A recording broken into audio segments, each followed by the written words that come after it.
Programação. Eu chamo para compor a mesa redonda a professora Maria Berbara, da UERJ, a professora Paula Vermeste, da Unesp, e a professora Elaine Dias, da Unifesp. Bom, boa tarde. Estamos aqui de volta, nós três, e cada uma vai fazer uma apresentação breve. E a proposta da comissão, quando entraram em contato comigo, foi a de trabalhar o conceito do olhar, o olhar sobre. Então, eu pensei em adaptar uma pesquisa que eu tenho sobre uma reflexão sobre o conceito ou o olhar sobre a crueldade, na primeira época moderna.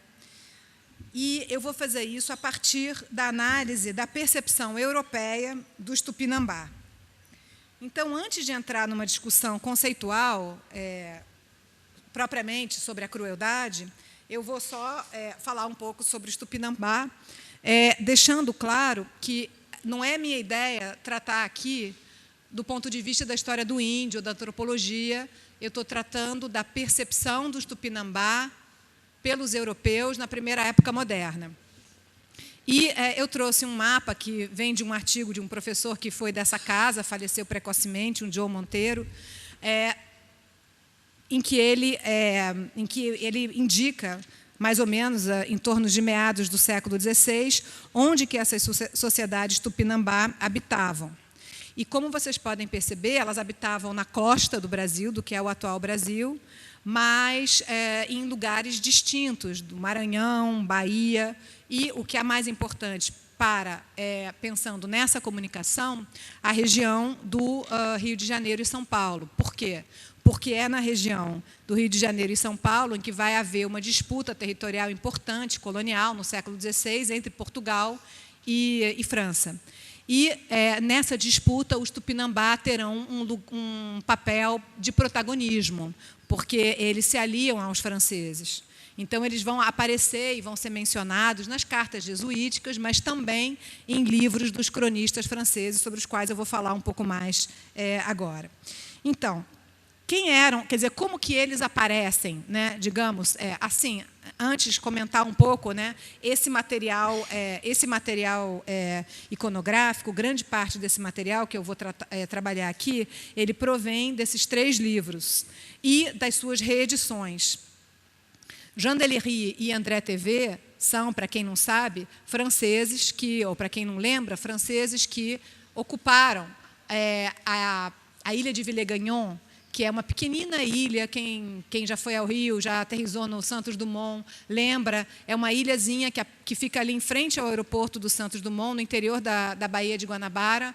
E essa ocupação francesa, sobre a qual eu não vou falar aqui agora, seria um pouco outro tema, mas ela rendeu muito material literário e iconográfico na Europa.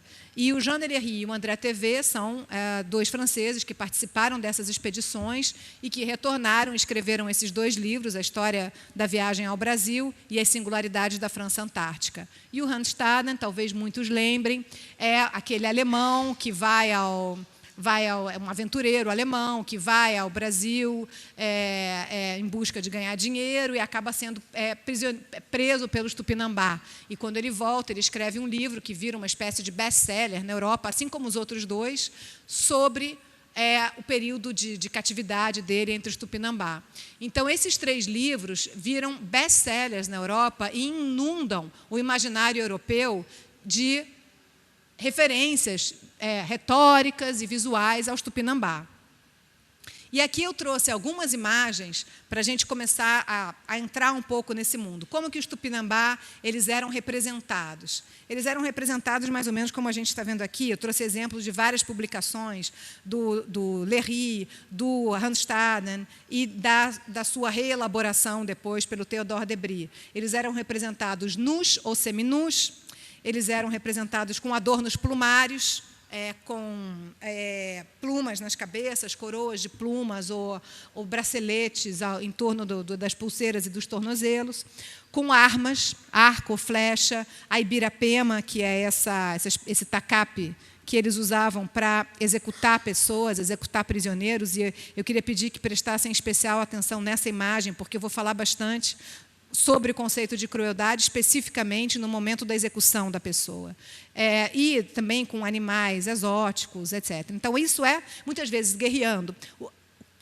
Ou guerreando, ou comendo pessoas, ou preparando pessoas, né? Porque o topos do canibalismo ele é também profundamente vinculado à representação dos Tupinambá. Nas fontes literárias e iconográficas, eles quase sempre são representados cozinhando ou comendo pessoas. E o método de cozinhar, o método de cocção das pessoas era, nas fontes, o moquém, que é o que a gente está vendo aqui, né, que existe até hoje em sociedades amazônicas, ainda usam o moquém, só que o moquém, na verdade, ele é usado para defumar as carnes, né? Aqui o Debris constrói uma fogueira espetacular, quer dizer, existe uma espetacularização desse ritual antropofágico, né, como se fosse um açougue com pedaços de pessoas, também, mais até frequente do que o moquém, era simplesmente o caldeirão, né, que aparece na xilogravura, muito mais primitiva, muito mais rudimentar da primeira publicação do Hans Staden, que a gente está vendo aqui.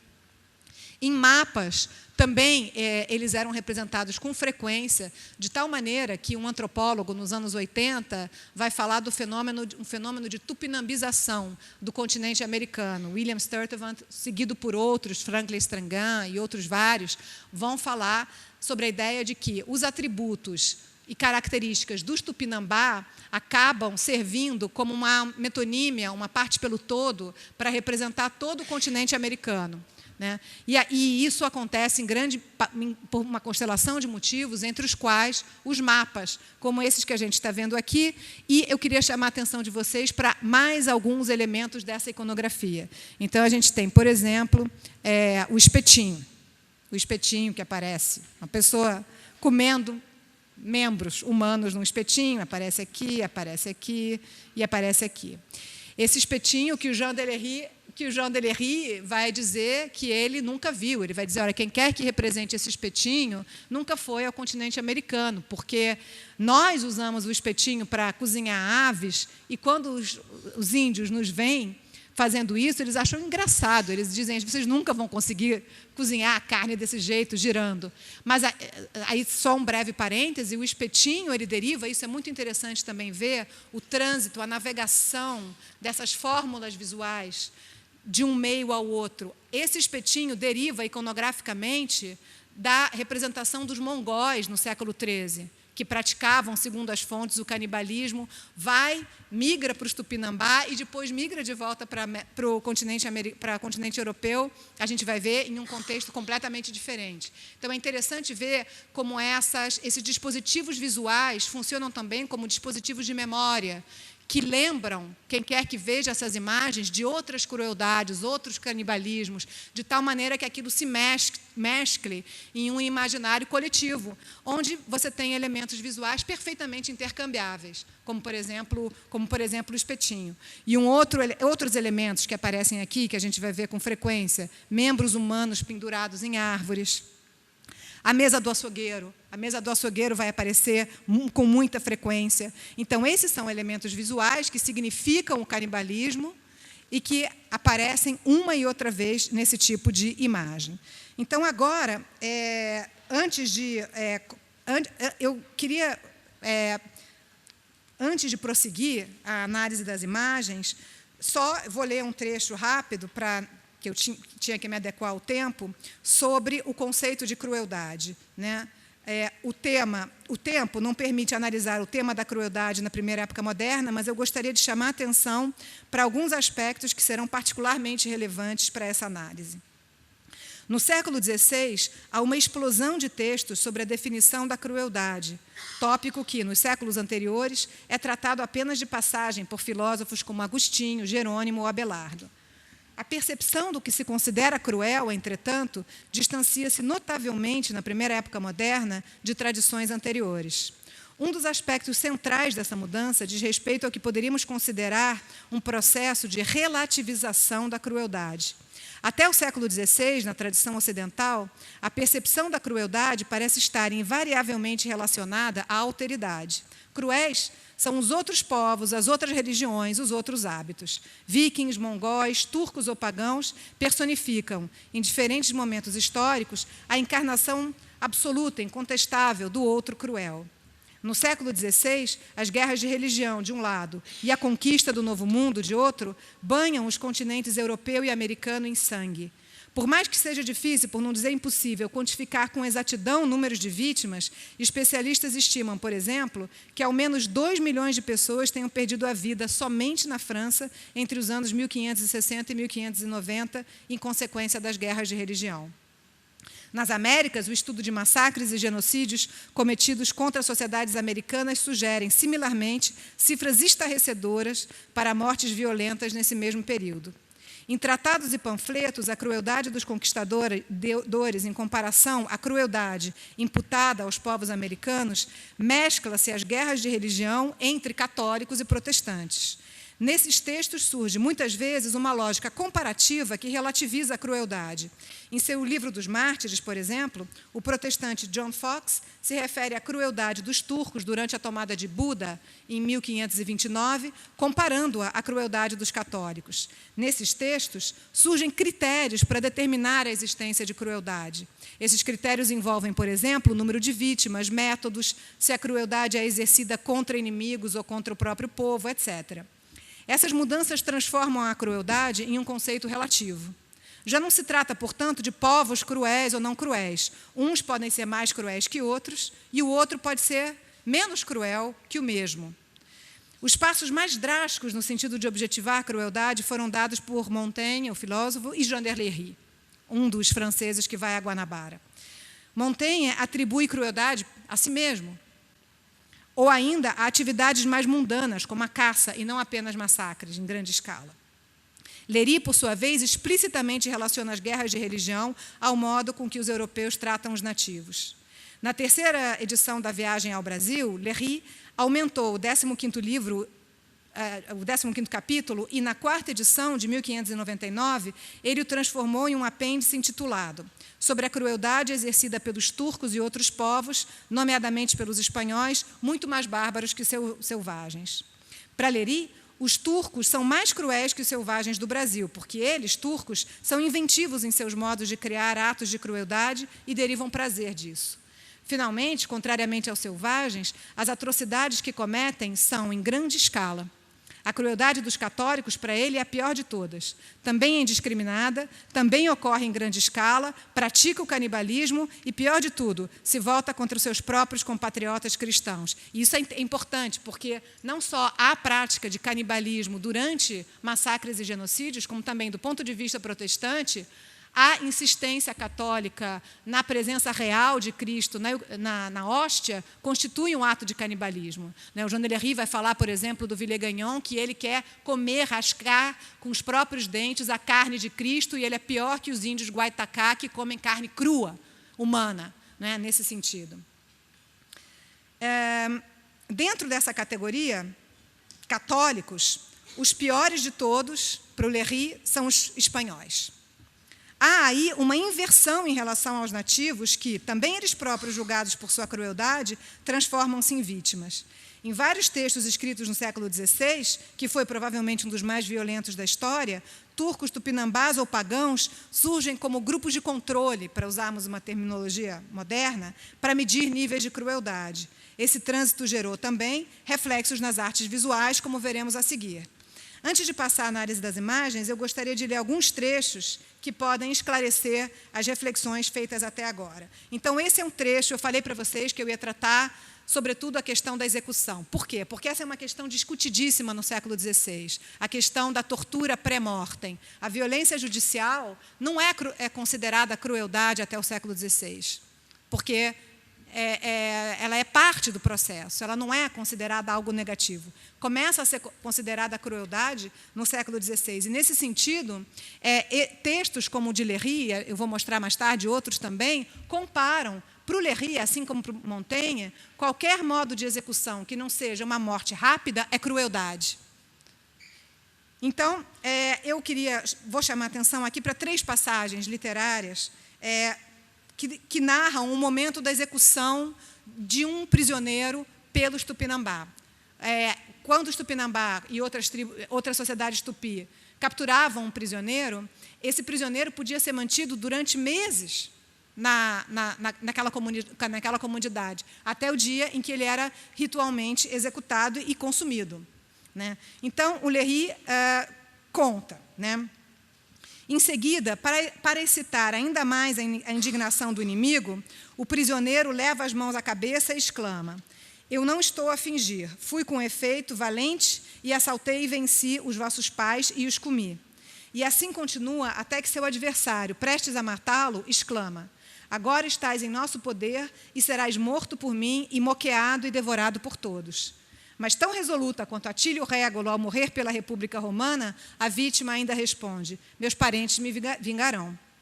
O selvagem encarregado da execução levanta então o tacape com ambas as mãos e desfecha tal pancada na cabeça do pobre prisioneiro que ele cai redondamente morto, sem sequer mover braço ou perna. E dir-se-ia Magarefe abatendo um boi.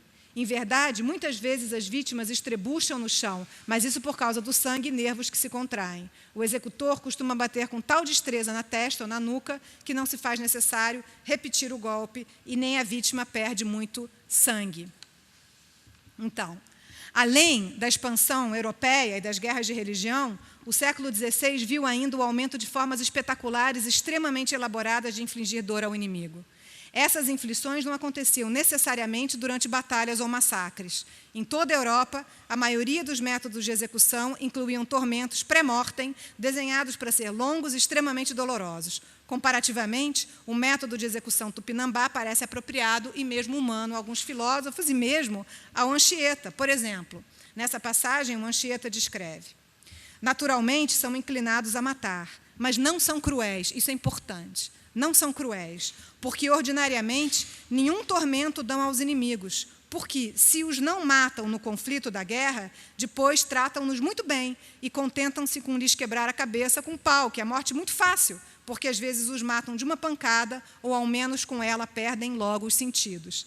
Se de alguma crueldade usam, ainda que raramente, é com o exemplo dos portugueses e franceses. Então, vocês vejam, ele está escrevendo em 84, essa é uma carta de relação que ele faz ao rei, né, na mesma época, nos mesmos anos em que o Léry está publicando os escritos dele e que sai o livro do Randstaden, e ele, um jesuíta, elabora também uma hierarquia de crueldade na qual os tupinambá não aparecem exatamente como os mais cruéis, né? O grande nome, né, no sentido desse tratamento da crueldade na primeira época moderna, é o Montaigne. Ele tem um ensaio sobre a crueldade, que não é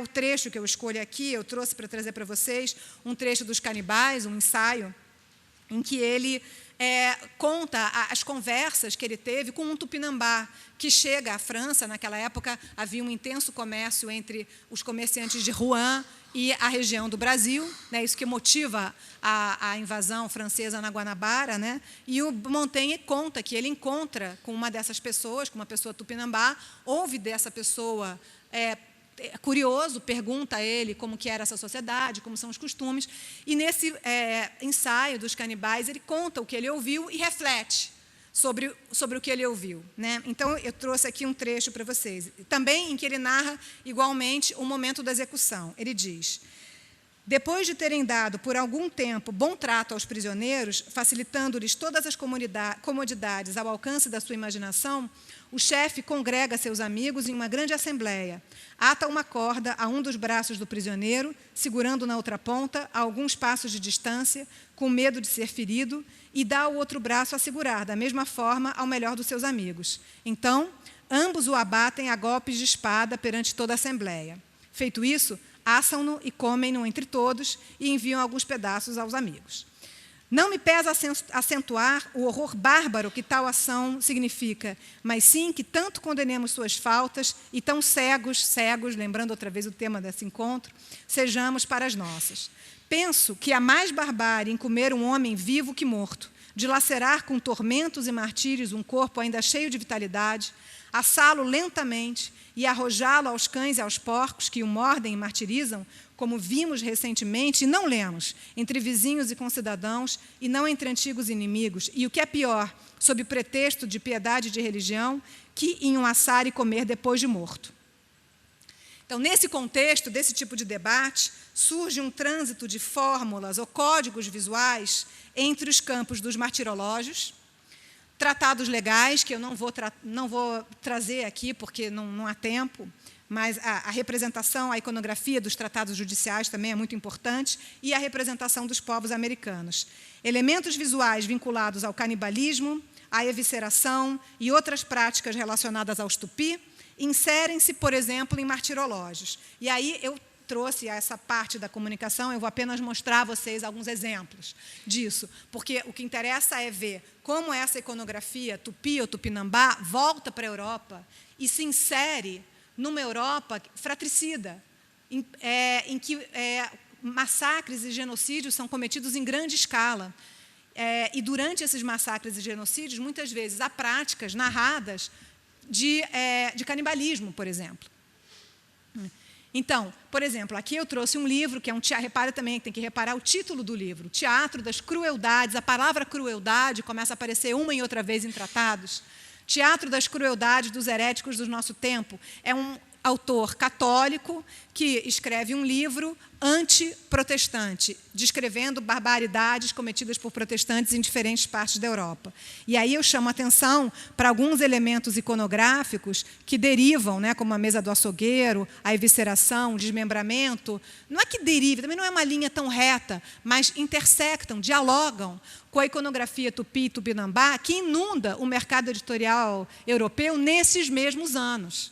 Se vocês pegam tabelas com as edições de Jean Delery, André TV, Hans Staden, Theodore Debris depois, são inúmeras, são dezenas de edições, de traduções. Quer dizer, esse imaginário é muito presente na Europa nesse momento, né?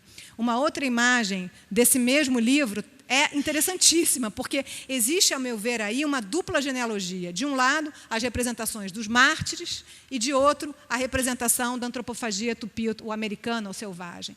Né? O livro, ele, na página oposta, descreve o que está acontecendo, né? Vocês estão vendo que aqui tem letrinhas, A, B, C, D, etc. Ele usa uma estratégia que o intelectual argentino José Emílio Burucua vai chamar de fórmula cinegética. Ele tem um livro belíssimo sobre a representação de massacres e genocídios da primeira época moderna, a Ruanda. E ele trabalha com... Ele cria... segundo ele, a ideia dele é de que essas representações de massacres se inspiram na iconografia da caça, das caçadas. Desde a época romana, em que você tem a representação de vários episódios de atrocidades sendo representados ao mesmo tempo, de maneira a gerar pânico, terror, né, em nós que estamos vendo essas imagens, como se elas estivessem acontecendo todas ao mesmo tempo. Né? Na realidade, esses episódios eles acontecem, como o próprio autor descreve na página oposta, em lugares diferentes da França, em momentos diferentes, mas ele representa todas juntas e misturadas. Né?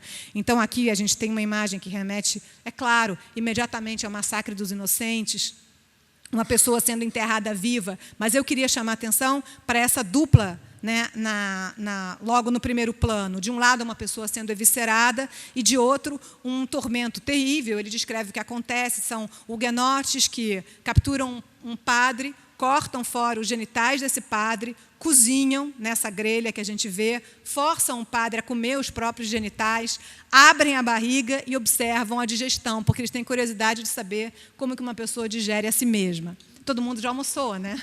Ok. Mas, para alguém acostumado com a iconografia europeia desse momento, né, há algumas analogias que seriam evidentes. Né? É claro que aquela cena de evisceração vai fazer com que a pessoa se lembre do São Erasmo. E, por sua vez, a grelha, né, vai lembrar a diversos mártires que padeceram pelo fogo, sobretudo São Lourenço. Né? Quando a gente volta para ela, fica mais claro o universo analógico, as fórmulas, como essas fórmulas navegam, como elas transitam de um mundo a outro, de maneira a criar um significado diferente, que não é uma somatória dos significados anteriores, mas um outro significado, um significado destinado a provocar terror, pânico. Não é? Trouxe só um exemplo mais, não é? Isso é uma cena de um martírio, que também está num martirológio, é um martirológio que representa mártires ingleses, desde o início do cristianismo até a contemporaneidade, até o momento em que o livro é escrito, né? E ele representa o martírio de 3 jesuítas que voltam para a Inglaterra para tentar reconverter a Inglaterra ao catolicismo, e eles são condenados por crime de lesa majestade, e são condenados ao pior dos suplícios, que é o famoso To Be Hanged, Drawn and Quartered. Quem viu aquele filme do Braveheart lembra, porque aparece na última cena, é isso, é uma cena brutal, é uma maneira brutal de execução, destinada ao pior dos piores. A pessoa é arrastada, depois ela é enforcada, só para ela desmaiar um pouco, e depois ela é desmembrada e ela morre em algum momento desse processo.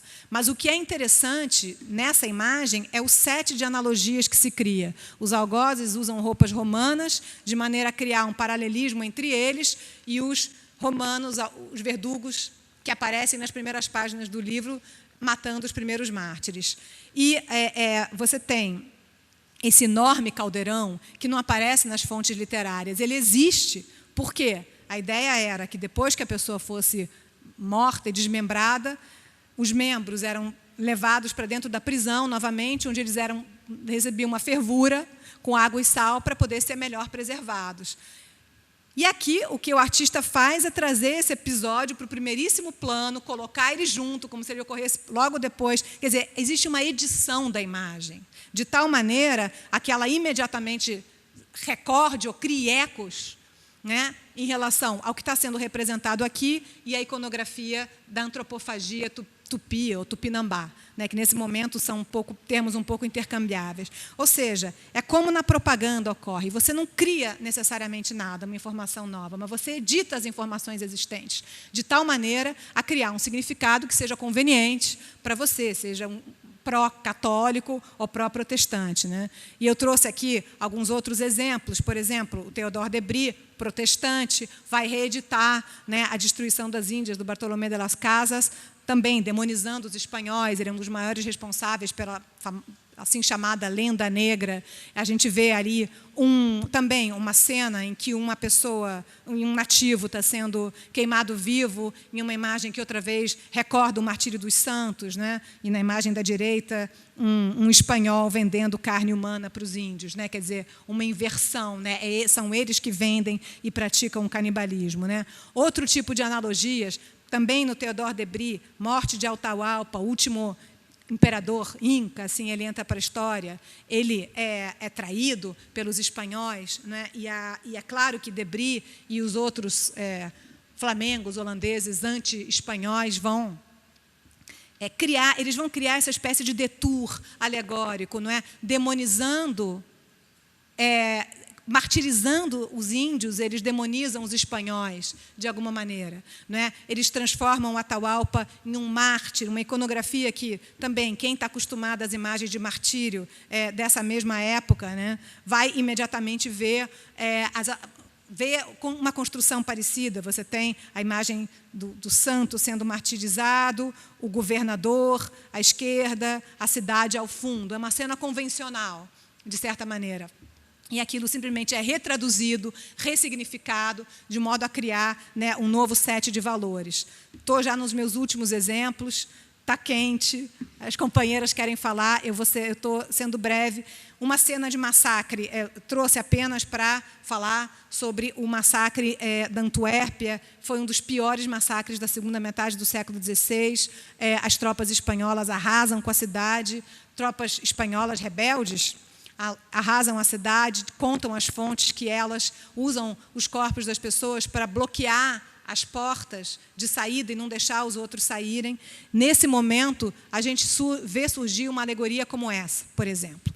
Uma alegoria da Antuérpia, em que uma figura alegórica representando a Antuérpia tem o seu coração extirpado, não é, e comido por um soldado espanhol. Ou seja, o topos do canibalismo selvagem migra do campo do canibalismo tupi-tupinambá para o universo das guerras de religião. E é claro que o canibalismo, hoje o Luiz falou um pouco sobre o canibalismo, né? Quer dizer, ele é algo que é uma transgressão milenar na história ocidental. Ele aparece com relativa frequência também no mundo greco-romano, Polifemo, por exemplo, sempre vinculado a esse universo entre o humano e o não humano. E aqui é a minha última imagem, e aqui eu vou terminar, né? É um panfleto anti-espanhol também, né? E eu trouxe, como a proposta desse congresso é trabalhar o olhar, me pareceu oportuno trazer esse panfleto, porque o que a gente tem no centro é um espelho, mas que esse espelho mais parece um olho, né? E é um panfleto anti-Espanha e anti-aragoneses. Então, e aí a gente tem uma inversão muito interessante. O que a gente vê aqui? Nesse espelho, um soldado espanhol matando uma mulher e o seu bebê, suprema crueldade. Nas duas laterais, cenas de massacres cometidas por tropas espanholas em território holandês, sendo que, nesse lado, o que a gente tem outra vez é o famoso espeto. O espeto sai dos mongóis, vai para os Tupinambá e retorna para a Europa, agora praticado pelos espanhóis contra os holandeses. E embaixo o que a gente tem é uma comunidade de pessoas de diferentes nações e diferentes partes do mundo gesticulando, horrorizadas, apontando para a crueldade espanhola, entre os quais a gente vê turcos, pessoas com roupas turcas e pessoas com roupas tupinambá. Então, existe uma inversão nesse momento, em que os dois paradigmas da crueldade clássicos, naquele momento da tradição ocidental, tupinambá, só faltava um mongol ali, ou um viking, né? Mas os mais contemporâneos são os turcos e os tupinambá, se invertem, eles se tornam irmãos com os holandeses, no caso, e os cruéis, os canibais, os selvagens, passam a ser os espanhóis. Então, era apenas esses comentários que eu queria trazer sobre o olhar sobre a crueldade, a construção da crueldade como um conceito relativo, a partir desses exemplos da iconografia tupinambá. Muito obrigada.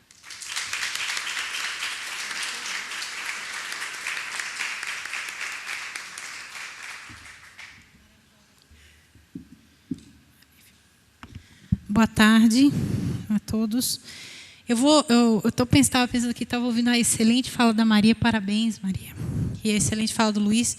Eu fiquei pensando que a minha fala vai vir bem a calhar, porque alguém tem que salvar vocês. A gente precisa falar de quem se salvou de catástrofes. Né? Porque assim, o mundo vai acabar, apocalipse, os espanhóis, os tupinambás. Quando você mostrou, eu acho que os meus ancestrais holandeses aqui ficaram... Enfim, falou Antuérpia, já doeu meu coração. Não mexe com Antuérpia, gente. Mas, enfim, eu estou aqui para salvar as pessoas da destruição, gente. Viu, Luiz? Existe esperança. Tem uma esperança. A minha fala é justamente sobre homens que se salvaram e que, enfim, quem passou por grandes provas. E na verdade, quando eu estava terminando de preparar essa fala, eu pensei naquela música do Jorge Ben, os alquimistas estão chegando os alquimistas, então, finalmente, vocês vão encontrar os alquimistas, quem transformou dor, sofrimento em beleza. E essa minha fala, ela é um problema que eu não resolvi no meu doutorado. E ela também, esse problema, eu defendi doutorado sobre as ilustrações do inferno que o Botticelli fez por volta de 1480 e que hoje estão divididas entre Roma e Berlim. E me chamou a atenção, e é um dos capítulos da minha tese, a iconografia do Virgílio, do mestre de Dante, nos desenhos do Botticelli. Porque Virgílio, ele vai aparecer aqui, o Virgílio de Botticelli, ele aparece com uma roupinha, um chapeuzinho curioso assim, e aquilo me chamou a atenção. Por que o Botticelli teria figurado o Virgílio dessa forma, sendo que Botticelli era um artista que conhecia as fontes figurativas antigas, sabia que os romanos não se vestiam assim, ou, enfim, não usavam aquelas vestes e tudo mais. E aí eu fiz uma pequena investigação sobre o que seria a origem dessa iconografia. E aí eu esbarrei no problema, eu trouxe o problema para te homenagear, Luiz. Que é o seguinte, eu tinha o meu orientador, na época, trabalhando com Michelangelo. E a gente lia o Vasari, né, nas aulas do Luiz, a Elaine lembra disso, né? A Elaine lia bastante Vasari e tal. E eu estava na segunda era do Vasari. Né? E para quem conhece as vidas, quer dizer, essa segunda era é uma era que ele fala bastante a respeito da transmissão, né? Vamos dizer assim, tem algumas vidas que a impressão que tem a tocha da arte antiga, né? Ela vai sendo passada assim, em alguns momentos. Alguns momentos os artistas eles resolvem melhor certas coisas, enfim. E aí, em relação a esse problema que eu estava investigando, o Vasari não me ajudou. A vida dele, do Botticelli, ele fala muito pouco a respeito dos desenhos. Ele usa, inclusive, a voz passiva quando ele fala dos desenhos do Botticelli para a comédia. A impressão que dava era que ele não viu esses desenhos, enfim, né? Ele fala, os desenhos foram tidos como uma coisa maravilhosa. A gente sabe que esses desenhos eles saíram de Florença, eles foram para outros lugares, enfim, para Paris e depois para Londres, e então não me ajuda muito. Em relação, não me ajudou, né? Em relação a esse problema que eu vou trazer aqui para vocês, também não ajuda. Mas vamos ver se a ausência.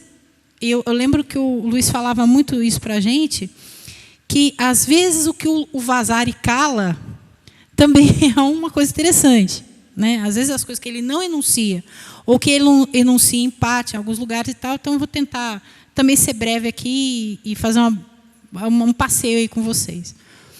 No caso, eu fiz uma investigação mais geral. Para hoje, eu trouxe os florentinos, em Florença. Então, essa questão em Florença. E eu estava preparando a aula e estava lá os 53 anos da grande inundação que Florença sofreu. Outro desses desastres naturais, né, Luiz? O aluvione. E eu conheci Florença justamente num aniversário do aluvione. Eu cheguei em Santa Maria Novella e estava tocando Besame Mútuo. Tinha uma bandinha tocando Besame Mútuo. Falei, gente, o que esses os florentinos na rua, assim, as bandeiras, e todo mundo ouvindo Besame Mútuo para comemorar os tantos anos lá do aluvione. Então, faz 13 anos que eu estive em Florença e 53 anos do aluvione. E vamos que vamos, né? Mas na segunda era do Vasari está um homem que o aniversário de beatificação dele foi ontem. Então vamos começar a falar dos homens santos. Fra Angelico. Se você for na vida do Vasari, o Vasari ele fala muito sobre a ação de Fra Angelico no convento de São Marcos, onde ele vivia. Então um conjunto de afrescos, né, que hoje a gente sabe que foram feitos por Fra Angelico e pelos discípulos ao longo dos anos, e que tratam de cenas da geografia e da história sagrada.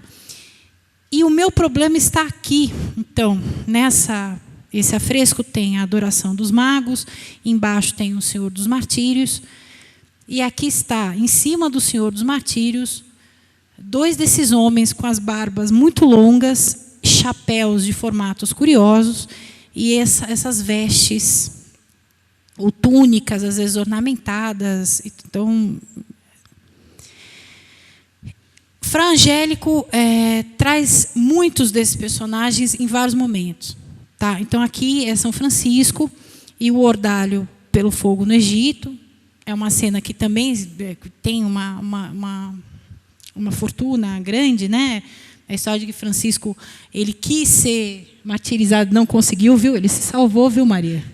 Tem gente que quer ir para o fogo e não, enfim, se salva miraculosamente. E aqui está, então, o sultão do Egito e seus assistentes com esses chapéus e vestes muito curiosas, né? Aqui, de novo, Aqui o povo não se salvou, não. Foi São Cosme e São Damião. Eles, São Cosme e São Damião, que são santos de devoção popular, né, eles sofreram vários martírios, né, eles foram apedrejados, eles foram crucificados, foram queimados, e depois acho que comeram eles, né, enfim, né, brincando com a Maria. Mas eu estou aqui a decapitação de São Cosme e São Damião. E, de novo, tem esses senhores aqui, olha só, com essas roupinhas, esses chapeuzinhos aí, curiosos, né? Então, em Fra Angélico aparece muito, em vários momentos, esse tipo de representação. E, se você for atrás, então, esse fenômeno, evidentemente, ele não passou despercebido por quem escreveu sobre a arte florentina no Quattrocento. Se você for atrás na biografia, eu só vou citar, não vou aqui ler ninguém nem nada, mas Otto Pest, que é um dos autores da Escola de Viena, ele escreveu muito sobre os manuscritos do século XV e tal. Ele diz que esse tipo de representação tem mais a ver com a questão da construção geométrica dos espaços, da perspectiva e tudo mais, do que propriamente seriam, enfim, ligados a alguma coisa mais específica. Enfim, tem essa resposta mais formalista num dos livros dele. O Panofsky, na monografia clássica dele sobre a pintura flamenga, o Early Netherlandish Painting, né? Ele diz que esses chapéus e essas representações, elas vêm da arte do norte da Europa, da arte flamenga, e tem a ver com a imaginação dos artistas. Enfim, seria uma contaminação, entre aspas, muitas aspas, da arte flamenga na arte italiana. O Carlo Ginzburg, no Indagações sobre o Piero, ele diz a respeito de como se fosse um sintoma de exoticidade. Então, os personagens que são de terras distantes, do Oriente e tudo mais, eles seriam representados com essas vestes e tudo mais. E, finalmente, o último autor que eu cito, que é o Hans Belting, ele tem um livro chamado Florença e Bagdá, acho que alguns de vocês conhecem, em que ele fala da ligação da arte florentina com o mundo árabe, em relação à questão da matemática, do cálculo e tudo mais, né? Mas o Hans Belting, assim como o Ginzburg, o Panofsky, eles falam a respeito da ligação dos florentinos com Bizâncio, né, com a corte do Oriente e dessas relações diplomáticas e da presença de bizantinos na cidade e do Concílio de Florença, que é 1400 e... Como é que é, Luiz? Exatamente, o Concílio de Florença e essa corte, né, uma parte dessa corte vem a Florença, então, daí que surgiriam essas representações que aparecem tanto no Fra Angélico, né? A própria presença mesmo física desses homens do Oriente. Então, em muitos lugares, eu não vou me deter aqui só mostrando. E isso vai ficar, né, tem um acento permanente na arte florentina. Como vocês estão vendo aqui, é o Deus Pai que abençoa, benedicente, do Ghiberti, que está numa parte de hospedaria de Santa Maria Nova, e que esse Deus Pai ele aparece com esse barrete e com essas vestes, remetendo aí os homens do Oriente. Em Ghiberti, na Porta do Paraíso, isso também volta, né? E volta na cena de Salomão. É o rei Salomão e a rainha de Sabá. Então, aqui está a cena inteira, né? E o detalhe de Salomão e da rainha, como que o Salomão aparece aqui no Ghiberti, né? Na porta do Ghiberti. O Ghiberti sempre deixa a gente sem palavras, né? As portas, elas são... Lembrando vocês que as portas, evidentemente, elas são referência inescapável para a geração seguinte, né? Enfim, elas vão ser modelo, ponto de partida, de reflexão e tudo mais. Então, está aqui o nosso Salomão, do Ghiberti. Só que o que acontece é o seguinte, então, Panofsky, Ginzburg, Belting, eles falam do Concílio de Florença, eles falam dos bizantinos em Florença e tudo mais, então está tudo resolvido. Só que nós temos essa tela do Benozzo Gozzoli, é um triunfo de São Tomás de Aquino, datado de 1471, e São Tomás de Aquino ele triunfa sobre os antigos. No caso, ele está triunfando sobre Maimônides, né? Maimônides, o grande comendador árabe de Aristóteles, Luiz. Exato, Averroes. Ele está com a Suma Teológica. Tomás ele teria triunfado sobre Averroes, né? E ele triunfa sobre o comentador árabe, tendo ao seu lado Platão e Aristóteles. Então, vejam como é que o Platão e Aristóteles aparecem aqui na tela do Benozzo Gozzoli. Essa tela está no Louvre, só que ela vem do Duomo de Pisa. E aqui que a história complica para mim e para o Vasari. Porque a história é o seguinte: essa tela foi encomendada ao Benozzo Gozzoli enquanto ele estava em Pisa fazendo decoração para o Campo Santo. Nós perdemos essas decorações, né? E essa tela ela foi feita para o Domo de Pisa exatamente no modelo de outro triunfo de São Tomás de Aquino, que é atribuído a Francesco Traínio, né? Ou Lipo Meme, que são artistas, Lipo seria associado a Francesco, que este homem é o grande homem dos afrescos do Campo Santo de Pisa e o grande homem da arte pisana do século anterior. E eu queria que vocês observassem aqui o Platão, Aristóteles e o nosso amigo Averroes, como é que eles estão na tela do Traine, né? Do Traine. Então, aqui a gente vê uma origem pisana do século anterior para esse tipo de representação. A coisa piora porque, no primeiro manuscrito ilustrado da Comédia, o primeiro ciclo de ilustrações do poema de Dante é pisano. E é justamente atribuído a Echartris. Todo mundo atribui tudo de Pisa. O Millard Meiss, né, que é o grande historiador, ele atribui essas ilustrações do chamado manuscrito Chantilly. Ele tem esse nome porque ele está no Museu Condé de Chantilly. E aqui está Dante e Virgílio entrando no inferno. Dante e Virgílio entrando na Unicamp hoje, né? Das valas aí da Unicamp. E aqui, de novo, esse Virgílio, de longos mantos, longos cabelos, e com essa mitra, que é um Virgílio pisano do século anterior. Não tem nada a ver com o Concílio de Florença, não tem nada a ver com, enfim, as coisas aí que foram elencadas pelos autores que eu citei, né?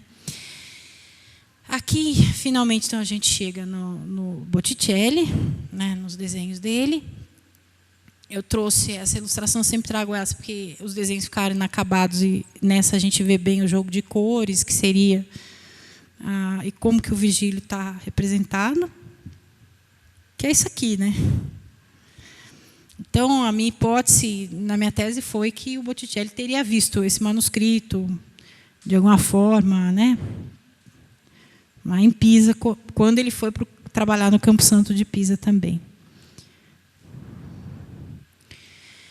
O Baccio Baldini é um gravador florentino que o Vasari diz que ele era muito ruim e a única coisa que ele fazia era fazer gravura dos desenhos do Botticelli, né? Tem essa história.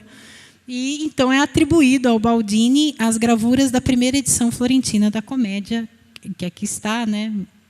De 1481. E, de novo, o Virgílio aparece com essa roupinha aí. Ao Baldini também é dado a autoria de um conjunto de gravuras dos profetas e das sibilas. Esse aqui é o profeta Elias e o profeta Daniel. Para quem estuda arte brasileira já pode ter passado pela monografia do Germain Bazin sobre o Aleijadinho. Germain Bazin diz na monografia dele que essa série de gravuras seria a base da iconografia dos profetas de Congonhas. Eu apresentei anos atrás uma fala sobre isso aqui no encontro, e estou há 10 anos, Luiz, escrevendo um artigo sobre isso, artigo que eu não consigo acabar. Assim, eu fiquei colecionando esses profetinhas e tal, e evidentemente que eu não cheguei a lugar nenhum com eles, né? Eu estou tentando aqui, né? A sinceridade, né, Eveline? A sinceridade. As pessoas estão se salvando aqui, gente. Calma. Eu já estou acabando, Elaine. Já estou acabando, gente. E aí, semana passada, eu terminei finalmente o artigo que eu também fiquei escrevendo 10 anos. Gente, eu sou essa pessoa que demora 10 anos para fazer as coisas. Sobre os afrescos do Botticelli na Sistina. Né? Finalmente, Luiz, eu cheguei na Sistina. E as cenas da vida do Moisés. E aqui, a gente tem essa representação do Arão e dos... no centro... Opa, volta. No centro da representação, aqui embaixo do arco, é uma cena do livro dos Números, em que alguns hebreus rebeldes eles são castigados por Deus, porque eles estão indo contra a liderança de Moisés e de Arão. Então, o Coré e os seus filhos. Então, tem, de novo, esses homens, né? As longas barbas e os longos cabelos. E a gente encontra também nos afrescos do Ghirlandaio. No caso aqui, no famoso banquete de Herodes, a própria representação de Herodes, né, na Capela Tornabuoni aqui de Santa Maria Novella. Esse Herodes que também tá nesse tipo de representação. O Ghirlandaio, ele faz uma coisa muito curiosa. Nos afrescos dele... Porque o que acontece? Quem que aparece, então, com essas vestes? Profetas, patriarcas do Antigo Testamento, figurantes nas cenas sagradas, José de Arimateia, aquele homem que cedeu o sepulcro a Jesus, né? Então, figurantes em geral, assim, árabes, todo tipo de gente exótica aparece nessa representação, né? Herodes, então, homens justos e homens injustos, homens antigos, né, homens dos tempos antigos, está todo mundo aí na mesma chave. E, finalmente, um outro afresco do Ghirlandaio, agora em Santa Trinità, Otávio Augusto e a Sibila de Cumas, que na Écogla 6, né, das bucólicas do Vigílio, das geórgicas do Vigílio, ela anuncia o nascimento de Cristo. Do lado do imperador romano está uma dessas figurinhas, que eu acredito que seja Virgílio, né, o próprio poeta, de novo, aparecendo com esse tipo de representação iconográfica. O Ghirlandaio, voltando, o Ghirlandaio, nos outros afrescos dele, nós sabemos que ele coloca pessoas da contemporaneidade, ou seja, da própria época, no lugar desses figurantes. Então, tem aquele afresco famoso que aparece os humanistas da Academia Florentina e tudo mais. Isso acontece também na Sistina. É muito curioso isso, né? Quer dizer, os figurantes vestidos à bizantina, eles são substituídos pelos contemporâneos. Então, qual que é o meu problema agora? O problema é que, para mim, essa origem da iconografia ela está muito anterior a esses fenômenos históricos que os historiadores que eu citei atribuem a esse problema. E, para terminar a minha fala, e eu acho que essa é a grande homenagem que eu faço ao Luiz, né, Luiz? É o seguinte, em todos esses anos, aí eu acho que é o Vasari mesmo. Eu não consigo passar para a terceira era. É muito engraçado. Eu fico no Leonardo, depois eu volto. Eu fico no Leonardo, depois eu volto. E eu fiquei pensando muito em relação a isso. E no ano passado eu estive aqui no encontro de História da Arte e eu falei sobre os monstros no Inferno de Dante e tudo mais. E tem um desenho, uma representação dos gigantes do Botticelli, que você olha e você vê o Davi do Michelangelo. E aí eu entendi, Luiz, por que eu não passo para a terceira era. Porque a próxima fase dessas figuras proféticas é o Davi e o Moisés. A grande execução desse tipo de discussão dos homens justos, dos homens antigos, dos que vieram antes de nós, são as duas grandes esculturas, né? Então, para mim, eu acho que agora, Luiz, eu vou pedir licença, porque eu acho que eu vou ter que falar um pouco de Michelangelo. O que é uma iniquidade, sabendo que eu sou sua aluna, né? Mas, enfim, acredito que, para entender um pouco, e aqui é uma reflexão que eu deixo para vocês, quando a gente está estudando Vasari, arte renascentista florentina e tudo mais, às vezes a gente ir para frente ajuda mais do que para trás. Essa é a conclusão que eu cheguei. Talvez a gente estudar os desenvolvimentos posteriores daquela questão, daquela forma, ajudam mais do que eu fiquei procurando para trás, sabe? E então seria isso que eu teria para dizer hoje. Muito obrigada.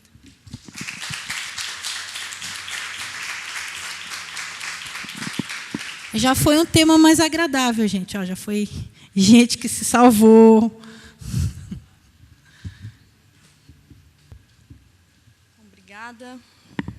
Mais uma vez agradeço a organização por ter me chamado para participar dessa mesa, embora o meu tema não tenha absolutamente nada a ver com os temas das minhas colegas, né? O que nos une é a amizade, a admiração e o fato da gente ter sido orientandas do professor Luiz Max, mas, de fato, o que eu vou falar não tem, em princípio, nada a ver com as falas anteriores, já deixo isso claro. Tem um mosquito também que está querendo entrar na minha boca e está um pouquinho complicado isso, mas não posso engolir mosquito aqui, né, Luiz? Posso causar um problema aí na biodiversidade, etc.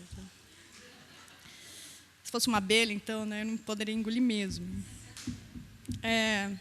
Então, quando os meninos me falaram dessa mesa, eu perguntei mais ou menos umas 10 vezes para o Fabrício o que eu deveria fazer justamente para ter uma conexão com elas, né? Porque isso realmente me preocupou. E acho que na quinta vez que eu perguntei para o Fabrício, ele já ficou um pouco nervoso, assim, do tipo, fala o que você quiser.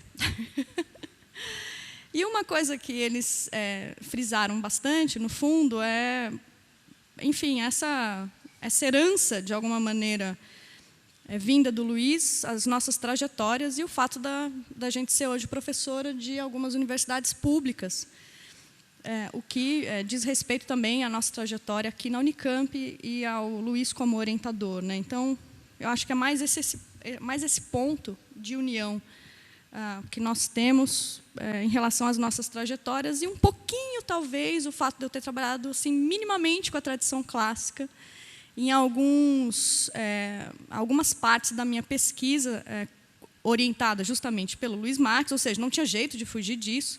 Alguma coisa deveria ser feita nesse sentido, e deveria de fato, porque eu ia tratar de ensino artístico, né, no Brasil, e necessariamente eu cairia em alguns modelos de ensino, e modelos que estavam ligados à questão do classicismo e do estudo do desenho, e da adaptação de alguns modelos que eram franceses e clássicos, por sua vez, aqui no Brasil, e como isso foi feito por esse artista chamado Félix Émile Tonnet, que eu vou trazer aqui para vocês, se eu conseguir não engolir o mosquito e passar pela...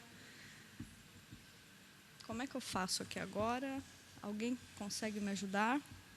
Não, então eu preciso abrir tudo. Aline, será que você consegue me... Você está no PDF, né? O PDF. Ai, desculpa, perdão. Não, imagina. Não, é só abrir a página inteira, assim.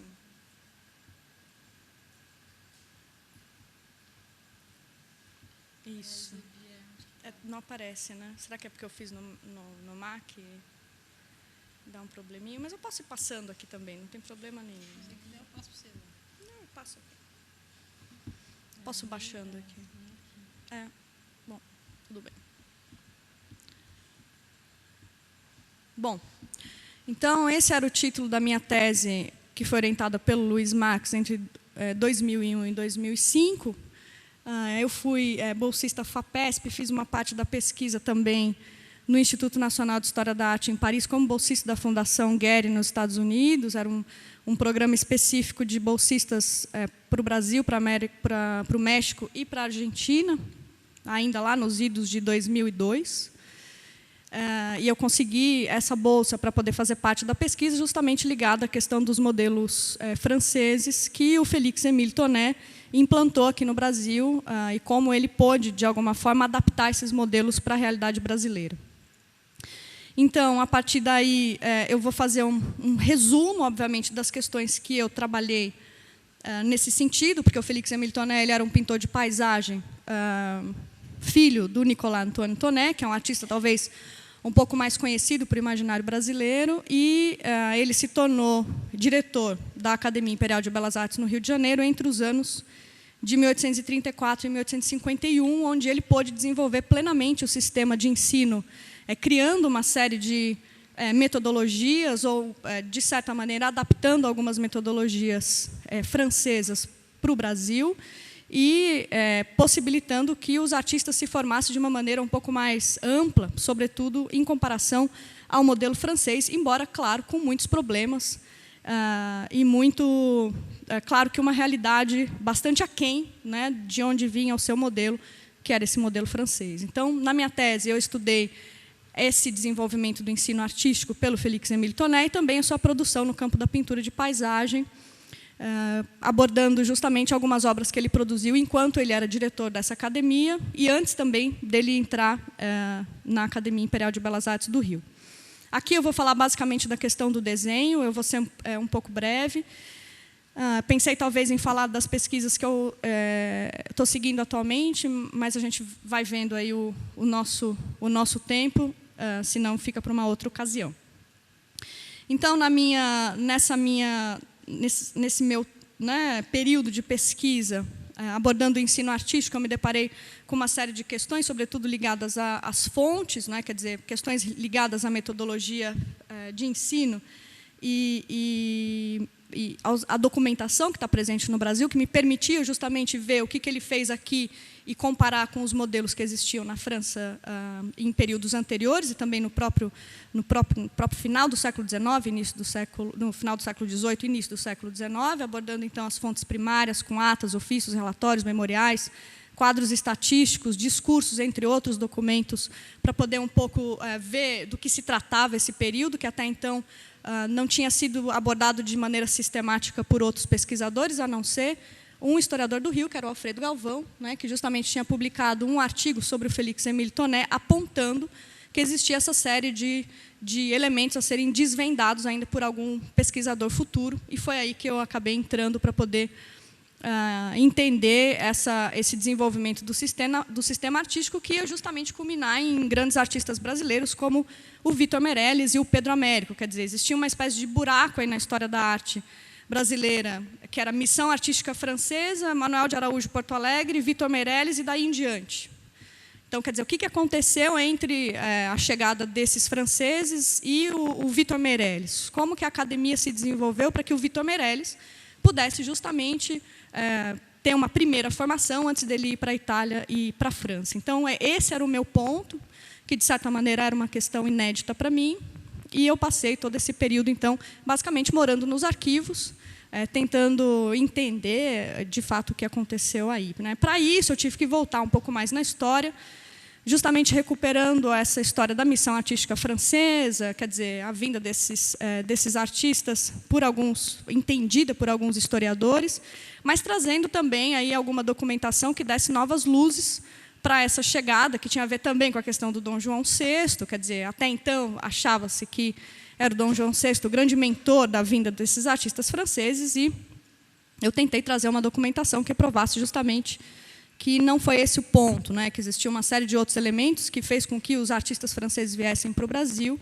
e que o Dom João VI não tinha diretamente a ver com essa questão. Está tudo lá na minha tese, caso alguém se interesse por essa questão. Depois, outros pesquisadores adentraram esse tema, como a própria Lilia Schwartz, e outros que vieram depois dos nossos estudos. Então, eu voltei um pouco no tempo para entender o início dessa história relacionada ao ensino artístico e de onde o Tonnet, o Félix-Émile, tirou toda essa carga para poder atuar como secretário e depois como diretor da academia. Quer dizer, era necessário voltar um pouco no tempo para entender esses modelos que vinham do pai dele e também da Academia Francesa e de outras instituições ligadas à Academia Francesa também.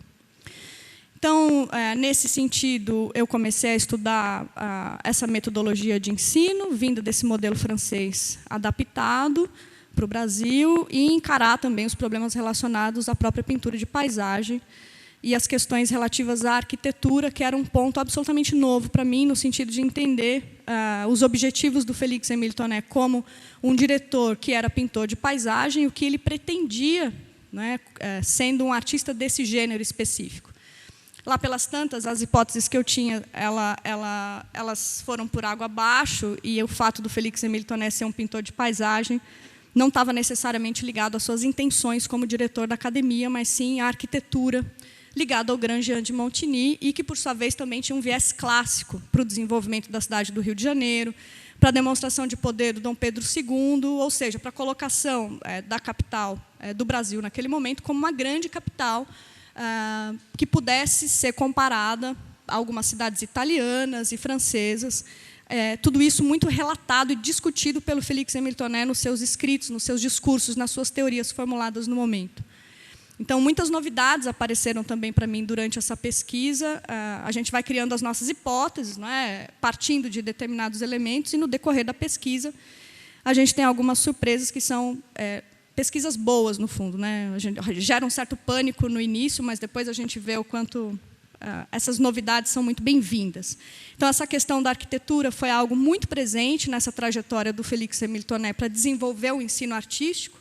Ele pensava que essas metodologias deveriam, inicialmente, colocar o arquiteto como um grande artista formado na academia, para que ele pudesse desenvolver o Rio de Janeiro, criar grandes edifícios, construir grandes edifícios que abrigassem, posteriormente, pinturas monumentais, a própria pintura de história, que, no futuro, seria feita por outros artistas depois da construção desses edifícios. Quer dizer, tem toda uma ideia do poder através da cidade e de uma força institucional acadêmica que coloca os seus artistas em prol, justamente, desse desenvolvimento do poder da cidade do Rio de Janeiro, e eleva, justamente, a condição do artista, que, até então, não era alguém respeitado ou sequer compreendido pela sociedade brasileira ainda naquele momento, né? Vale lembrar que o Rio de Janeiro, o Brasil, né, como um todo, era uma sociedade ainda escravista, quer dizer, mantinha uma sociedade ainda com características muito coloniais, que entrava, de certa maneira, em confronto com tudo aquilo que esse artista pretendia dentro da instituição acadêmica. Então, eu comecei a abordar essas questões. Aqui eu coloquei os lugares onde eu pesquisei para poder entender essa trajetória e a inserção desses elementos no Brasil. Então, como vocês podem ver, eu morei em alguns arquivos para poder desvendar essa questão e, justamente, desvendar esses mistérios que envolviam a adaptação desses modelos franceses para o Brasil. Então, aqui eu elenquei algumas das questões que são importantes para se entender esse processo de desenvolvimento do ensino artístico, quer dizer, o curso de modelo vivo, que é aprovado em 1834, ainda antes da entrada do Félix-Émile Tonnet como diretor, mas é ele quem, de fato, vai desenvolver esse curso durante toda a sua trajetória, com muitos problemas, quer dizer, como se implantar em uma academia elementos que vêm de uma tradição acadêmica francesa, ligada ao mundo clássico, quer dizer, o estudo do modelo vivo, associado às gravuras, associado à estatuária antiga, etc., como trazer tudo isso para o Brasil, para poder, justamente, desenvolver uma academia de artes. Uma academia de artes, nesse período, era impensável sem essa questão da estatuária antiga, do mundo antigo, do corpo humano. Então, ele deveria necessariamente implantar esses cursos, esses estudos, para que o plano dele pudesse, justamente, ser concretizado e os artistas começassem a se formar, e, nesse ponto, também, os arquitetos, em primeiro lugar, que passavam por todos esses cursos, assim como os outros artistas.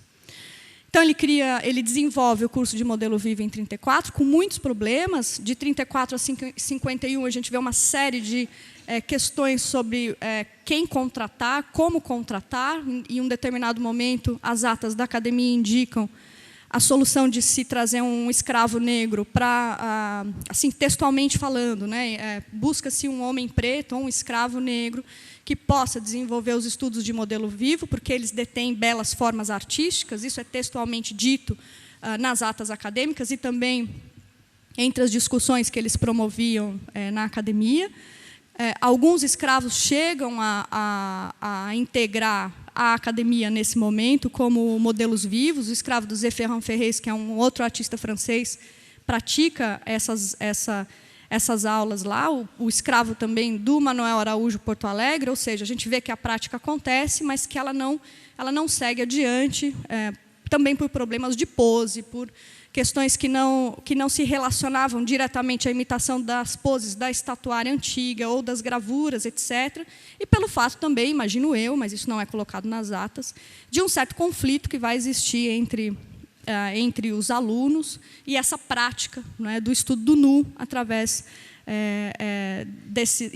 dessa forma de recepção do modelo. Então, a gente vai vendo quanto esses modelos vão sendo colocados e adaptados para essa realidade brasileira bastante complexa, né, em relação ao modelo, que é o modelo francês, mas o Félix-Émile Tonnet, ainda assim, continua o seu trabalho para poder desenvolver essas práticas, sobretudo relacionadas ao curso do desenho. Cria o curso de anatomia em 1835, quer dizer, a gente sabe que os artistas vão estar ligados também a instituições a escola de medicina nesse momento para poder estudar os cadáveres. E traduz alguns catálogos de obras sobre o corpo humano para os alunos, para que eles pudessem entender justamente do que se tratavam aquelas pranchas que eles tinham dentro da biblioteca da academia. Ou seja, essa é a questão que eu vou falar um pouquinho mais aqui, que é o aprimoramento dos estudos do desenho a partir de alguns desses modelos, desses tratados de anatomia que vão ser traduzidos pelo Tonnet nesse momento, mais uma questão para poder ajudar justamente o aprendizado dos alunos dentro desse conjunto de metodologias aplicadas na academia nesse momento.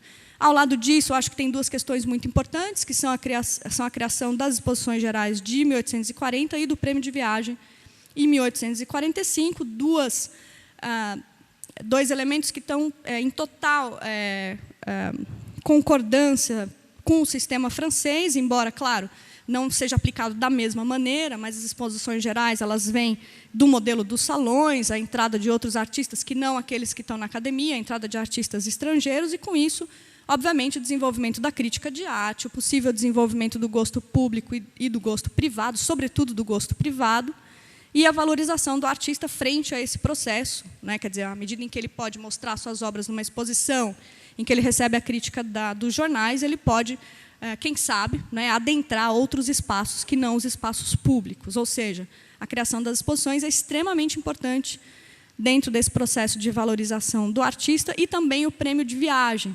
Né? O prêmio de viagem a Roma vem também no modelo francês, vai ser adaptado aqui para o Brasil.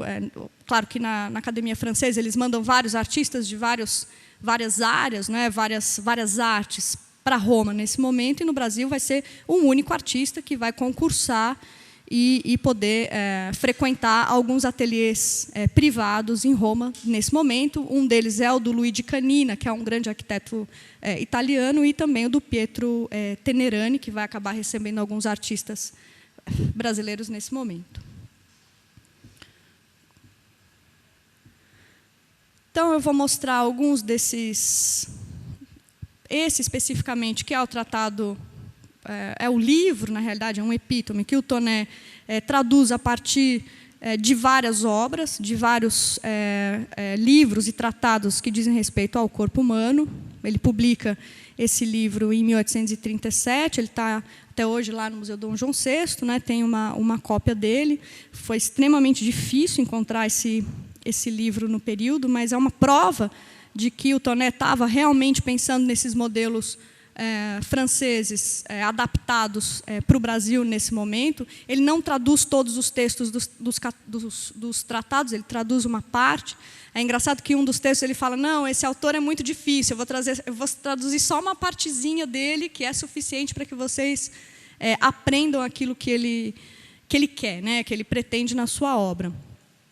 Outros ele traduz um pouco mais na íntegra, como esse aqui, que é o abrégé d'anatomie feito pelo François Tortebat, né? São as gravuras do François Tortebat, com os textos do Roger Depille, um tratado de anatomia ainda do século XVII, um tratado de anatomia artística, e esse aqui vai ser o primeiro tratado feito especificamente para os franceses, que antes, na realidade, essas são algumas das gravuras, né, de miologia e de osteologia, porque antes os artistas eles acabavam recorrendo, obviamente, a esses tratados sobre o corpo humano. Esse, obviamente, é um dos mais tradicionais. O Tortebat se baseia no Vesalius, obviamente, para poder fazer as gravuras dele, mas é um tratado, eles dizem isso na introdução, vai ser um tratado especificamente voltado para os artistas, né, os artistas que recebem determinadas classes nessas academias de arte, ou seja,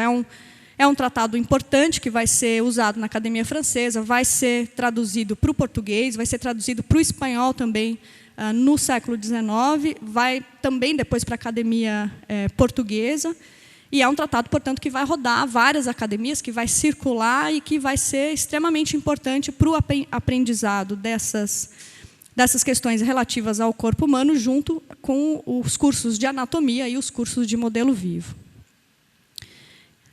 Outra parte desse livro que o Tonet traduz são as expressões das paixões da alma.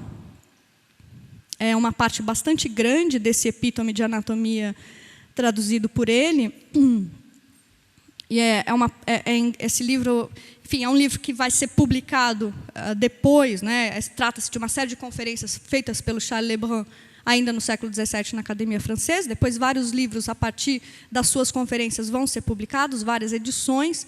Mas as edições elas são muito distintas. Muitas vezes o editor ele aumenta as paixões, né? Não são as mesmas tratadas pelo Charles Lebrun, mas cada editor inventa uma paixão diferente, vai discutir, descrever essas paixões, vai criar também novas gravuras que vão ser incorporadas em cada uma dessas edições. E é interessante que, no caso do Tonet, a gente percebe que ele leu muitas dessas edições, porque aparecem elementos que estão contidos em cada uma delas. Quer dizer, foram pelo menos aí 3, 4 edições que ele acaba incorporando no seu livro, justamente por conta dessas paixões diferenciadas que aparecem em cada uma delas. Esse aqui, no caso, essa edição do século XVIII está na Biblioteca Nacional do Rio de Janeiro. É bastante provável que tenha vindo justamente dessa coleção que o Tonet tinha, mas as demais elas não estão conservadas no Brasil. Imagina-se que fosse da sua coleção particular, mas é fato que ele acabou usando várias dessas edições para poder deixar o seu epítome o mais amplo possível, né? Aqui a gente tem algumas dessas imagens que estão atualmente no Louvre, e essas que estão presentes nessa edição do século XVIII aqui da Biblioteca Nacional.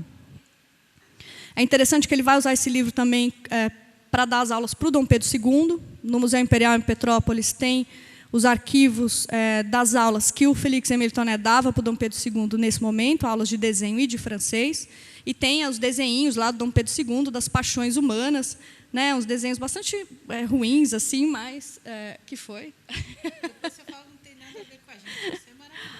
Mas, o imperador, só que os desenhos são assim, enfim, né? Ele era pequeno, né? Não dá para dizer que eram grandes desenhos, mas é interessante a gente ver que ele aplica essa metodologia também para o ensino de desenho para o imperador nesse período, né? Enfim, algumas das gravuras. Um outro livro que faz parte desse epítome de anatomia são as proporções do corpo humano, baseada nas figuras da antiguidade, feita pelo Gérard Houdrin, também no século XVII. Também um livro que vai ser incorporado na Academia Francesa naquele momento, e um livro que vai ter também uma difusão bastante grande, uma circulação em outras academias, vai ser bastante traduzido. E é esse livro, justamente, aquele que o Tonet disse que é um livro muito difícil, porque é um livro cheio de marcações, de explicações sobre as medidas, justamente, das estátuas. Então, ele não traduz tudo, ele traduz só a introdução, e os alunos podem ver, obviamente, as gravuras, que têm as medidas todas, e podem aplicar aí nas suas aulas, né? Infelizmente, não tem muitos desenhos conservados ainda desse período no Museu Dom João VI.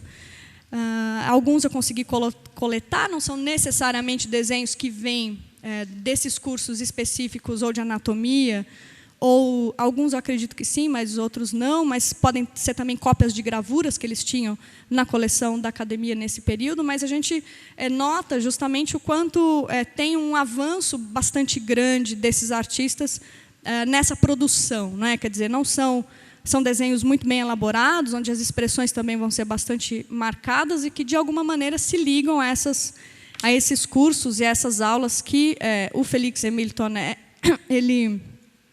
ele desenvolve na academia nesse momento. Esse é um desenho bastante interessante, que eu acredito que seja cópia também, pode ser cópia de alguma gravura. Eles comentam da qualidade desse desenho, mas também é um estudo de nu ao mesmo tempo, e é um estudo de nu que também tem as questões da expressão bastante demarcadas, que são, a meu ver, muito relacionadas com essa incorporação desses tratados e a difusão desse modelo no Brasil nesse período, né? Como eu falei para vocês, são poucos os exemplos, mas alguns que existem, a gente consegue perceber o quanto eles foram bem-sucedidos. Aqui é nitidamente a cópia da estatuária. O Tonnet também compra 2 conjuntos de estatuária no período dele, compra uma série de medalhas em gesso e também de estátuas que pertenciam a um outro professor francês da academia, que é o Marc Ferrez. E a gente nota que, justamente, um dos arquitetos, tentei tirar ali e não consegui, um dos arquitetos da academia, que é o Francisco Bittencourt da Silva, vai ser um dos grandes arquitetos, alunos do Grand Jean de Montigny, que vai produzir alguns grandes edifícios no Rio de Janeiro, alguns, não são muitos, mas ele, de certa maneira, vai seguir esse legado dessa tradição que o Félix-Émile Tonnet incorpora e também a tradição do seu grande mestre, que vai ser o Grand Jean de Montigny. Esse desenho está bastante bem conservado, né, lá no Museu Dom João VI, e a gente consegue ver também justamente os avanços dos alunos nesse período. Aqui um outro desenho do Antônio Batista da Rocha, que também é arquiteto. Nesse caso, obviamente, também ligado ao Grand Jean de Montigny. O Antônio Batista da Rocha vai ser o primeiro ganhador do prêmio de viagem. Não à toa é um arquiteto, né, o que tem a ver com esses objetivos do Félix-Émile Tonnet para desenvolver a cidade do Rio, para fazer com que a cidade seja uma grande capital, e ele diz isso textualmente, que seja comparada às grandes cidades como Paris, Pisa, Florença, Roma, etc. Né? Tinha um sonho, né? O Tonnet sonhava bastante, eu acho, lá no Rio de Janeiro, mas é bastante interessante a gente ver a formulação desse pensamento para um momento político específico do Brasil, em que a academia pudesse, e os seus artistas pudessem ser protagonistas desse processo de engrandecimento, né, do poder no Brasil nesse momento. A minha tese, eu acabei publicando um livro em 2009, está em promoção, inclusive, na editora da Unicamp, acabei de ver. Não só o meu, a editora inteira está fazendo olha só, uma promoção dos livros. Se eu não me engano, são todas as coleções da editora nesse momento estão com 50% de desconto. São só R$30, aquelas assim. Né? E eu publiquei o livro, então, em 2009. Claro que eu tive que cortar bastante coisa, porque como foi uma tese muito ampla no sentido da documentação, eu resolvi colocar tudo. Né? A banca brigou um pouquinho comigo, eu lembro, na minha qualificação, de para que tudo isso? Eu, não, mas vou deixar sim tudo isso, porque é importante que se tenha um contato com algo mais amplo relativo à documentação. E, obviamente, que para o livro eu precisei cortar, mas a tese que está no repositório da Unicamp ela está bastante completa.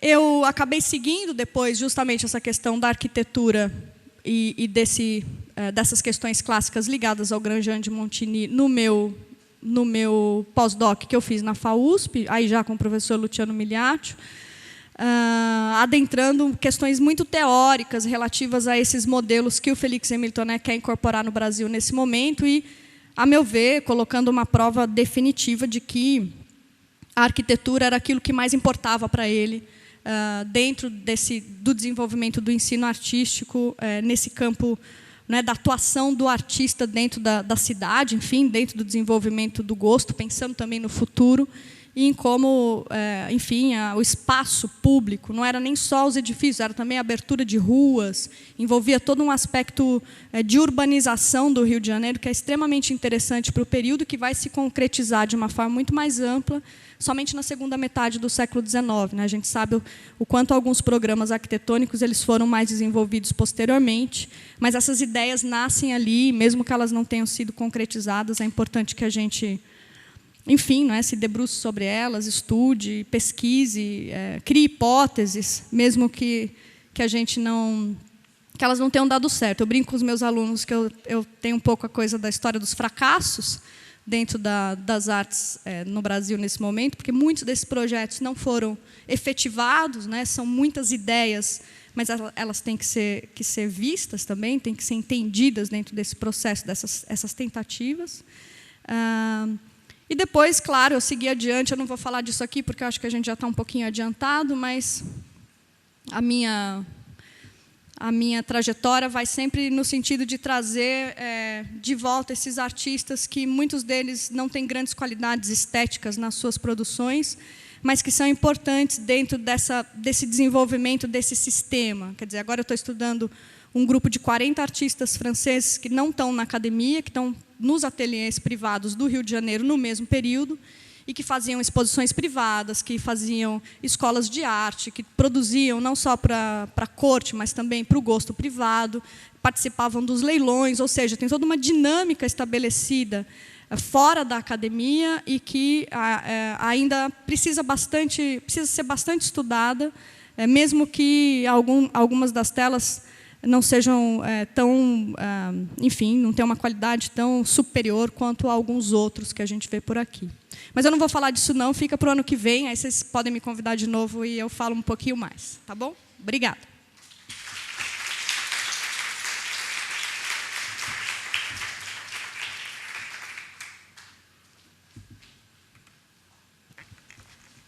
Muito obrigada pela fala das 3 professoras. Eu estou num papel horrível que é encurtar as perguntas, então eu vou abrir só para 3 perguntas, tá? Por causa do decorrer da hora. A minha vai ser rapidinha, porque é quase uma pergunta de desabafo. Eu vou direcionar para a professora Elaine, porque tem mais a ver com a sua apresentação, mas eu estendo para todos. Eu sou da filosofia, mas tenho muito interesse em história da arte. Recentemente, eu consegui, no Sebo, comprar uma edição, nossa, que eu fiquei muito feliz, que é Os Sentimentos, o Gesto e a Música, que tem as fotografias do Alphonse Murat e tudo mais. E é muito difícil, porque é numerado, acho que são 1.100 exemplares na época. E eu me pergunto, por que essas coisas não são reeditadas e publicadas? E tantos desses outros também, sabe? Porque, assim, eu queria aprender desenho com esses caras, mas, às vezes, tem um PDF, que alguém já fez, né? Mas algumas obras a gente nem encontra e nunca vai ficar sabendo que existe. Então, qual que é a solução para isso? Por que elas não são publicadas de novo? Porque eu acho que o mercado tem, sabe? Tem pessoas interessadas que comprariam, mas eu não sei o que acontece. Mas você diz especificamente a partir desse modelo do Epítome que eu mostrei aqui, ou de qualquer outra obra que diga respeito a esse período? Não, essas obras antigas que você mostrou, que eu vi aqueles caras com aquelas caretas, sabe? Sim, mas tem reedições hoje, elas são feitas hoje. É que elas não... Claro, a gente está falando de um mercado brasileiro, talvez tenha pouco interesse de algumas editoras para isso, mas elas são reeditadas hoje ainda em outros lugares. Então, elas não ficaram esquecidas nos seus países de origem, né? Elas têm reedições. A última, se eu não me engano, das Paixões do Charles Lebrun foi em 2002. Então, claro, não foi ontem, mas foi já nos anos 2000. Né? Agora, dos tratados é mais difícil, quer dizer, também são gravuras, encarece bastante, é um pouco mais complicado nesse sentido, poder reeditar esses livros que já eram caros nos seus períodos, muitas vezes. Né? Boa noite, meu nome é Douglas, é para a Mulher da Crueldade. A dona da crueldade. Você falou de canibalismo, eu não sei se o professor Luiz citou, mas eu vou por aqui, antropologia Antropologia, Canibalismo Humano e Evangelho. Encontramos no Evangelho algumas similitudes das justificativas da antropologia utilizadas como explicação de culturas humanas canibais nos rituais funerários de seus entes ou inimigos mortos na guerra. A diferença é que no Evangelho o texto é simbólico e em povos canibais ocorre a prática associada à simbologia. Daí eu cito aqui, que não vai interessar nada, né? A questão do corpo de Jesus simbolizado no pão e do sangue simbolizado no vinho. Você comenta alguma coisa, ou o professor Luiz, se quiser comentar também. Obrigado. Quer falar alguma coisa? Na verdade, quer dizer, essa é uma questão, é um debate. Possivelmente não haja questão no século XVI teológica mais discutida que a transubstanciação. Nem a justificação, eu acho que é tão discutida quanto a transubstanciação. A ideia de que a hóstia e o vinho se transformam substancialmente, não acidentalmente, é um vocabulário aristotélico, na carne e no sangue de Cristo. E essa é uma das críticas principais que distintas correntes protestantes vão fazer aos católicos, a insistência dos católicos na ideia da presença real. Do ponto de vista católico, aquilo não é simbólico e nem é uma rememoração, como vão dizer de maneiras diferentes Calvino, Lutero, Zwingli e outros, mas é literal. A carne de Cristo, ela se torna, ou seja, a hóstia, ela se torna a carne de Cristo e o vinho se torna o sangue de Cristo. E essas discussões, elas ocorrem ao mesmo tempo em que europeus estão chegando em sociedades que praticam o canibalismo, a antropofagia. Então, a antropofagia, ela surge como uma metáfora. Os tupinambás surgem como uma figura retórica nesse discurso, em que eles são comparados, metaforicamente, aos católicos. Por exemplo, Pierre Richer, um pastor protestante que vai, junto com João de Lery, à Baía de Guanabara, nos anos 1550, quando ele volta, ele, para também relacionar algo que o Luiz falou sobre os cíclopes, ele escreve um panfleto contra o Villegagnon, que era o governador da França Antártica, e nesse panfleto o Villegagnon é representado como Polifemo, e como cíclope que devora a carne humana. Ulisses escapa dele, né, lá na Odisseia, através de um estratagema. Mas nessas comparações, no panfleto, há uma série de inscrições que comparam o Villegagnon e os outros católicos aos selvagens. Isso é uma outra vertente que eu estou começando a pesquisar agora, é uma hierarquia do consumo dos alimentos. Então, existe uma tradição vegetariana na primeira época moderna, uma ideia de que o não consumo de produtos animais se relaciona a uma elevação ética muito parecida com o que se vê nos nossos dias. Mas depois, quando se entra no consumo de animais, há uma hierarquia: animais cozidos, animais crus, pessoas cozidas, pessoas cruas. Pessoas cruas são os índios Guaitacá, de quem fala o Lery e a quem ele compara o Villegagnon. Como? No sul, pode ser. Naquele caso, ele está sendo comparado. Claro, então, existe assim, esses são os piores dos piores, né, porque eles consomem a carne crua. Então, enfim, tudo isso para dizer que esse é um debate extremamente presente e não é um debate erudito no século XVI. Não é um debate travado em universidades e mosteiros. É uma universidade que atravessa a sociedade em distintos níveis e as pessoas se matam literalmente por isso, aos milhões, coisa que nos parece hoje em dia uma discussão bizantina. Na época era uma discussão totalmente real e política, cultural, religiosa, que leva as pessoas a guerras fratricidas inimagináveis.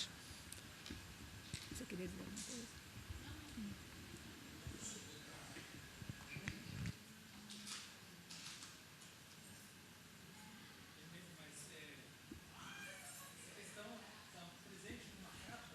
Está desligado.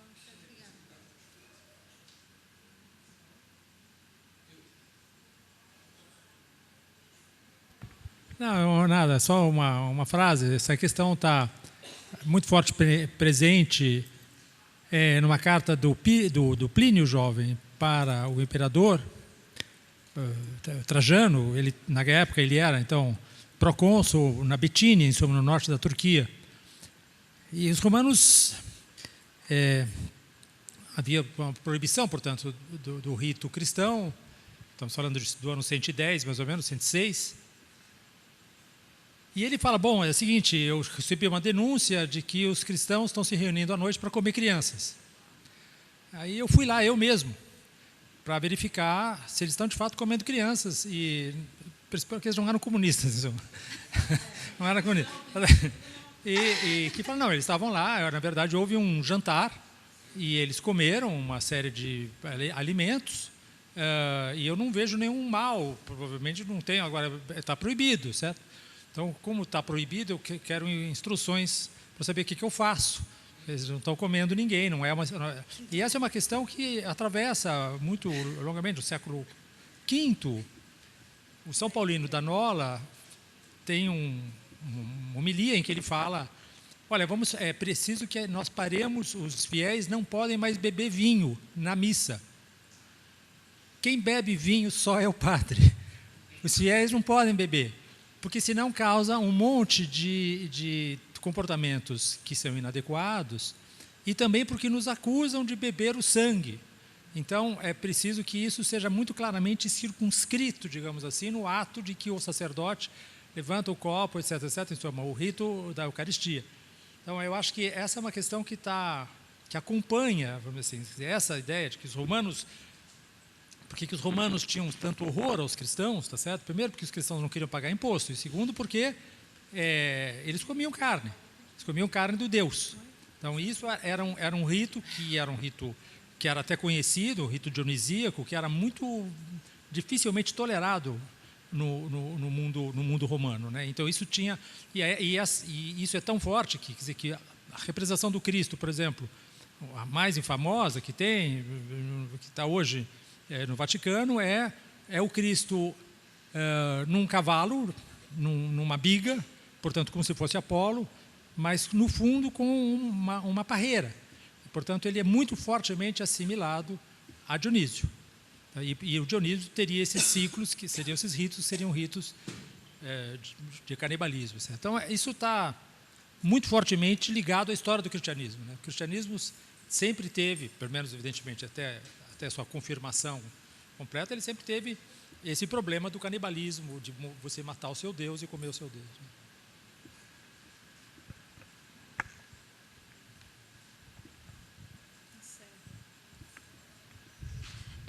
Eu queria, então, só convidá-los para a última atividade, que é a abertura da exposição na Casa do Lago, em Tempos, que vai começar agora às 19h.